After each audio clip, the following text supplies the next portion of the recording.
কষ্টের পরেই আছে আনন্দ, দুঃখের পরেই আছে সুখ। আপনি সমস্যায় পড়েছেন, ওই সমস্যার সমাধানও আছে না নাই?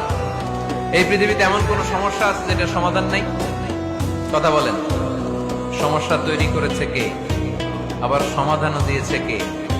আল্লাহ doesn't create a lock without its key. Allah কখনো চাবি না বানাইয়া ওইটার তালা বানায় নাই। কথা কর। তালাও যেহেতু আছে, ওই তালার চাবিও বানিয়েছে কে? মা আনজালাল্লাহু দাআন ইল্লা আনজালাল্লাহু লাহু শিফা।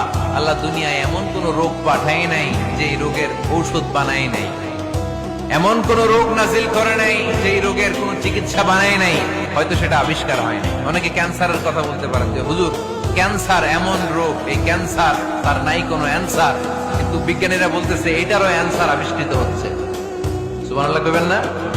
কিছু কিছু ক্ষেত্রে হয়েও গিয়েছে। এজন্য দুঃখের পরেই আছে সুখ, কষ্টের পরেই আছে আনন্দ। এই দুনিয়াটাই এরকম, কষ্টের পরই আনন্দ। দেখবেন তারাবির নামাজ 20 রাকাত পড়তে কষ্ট লাগে না?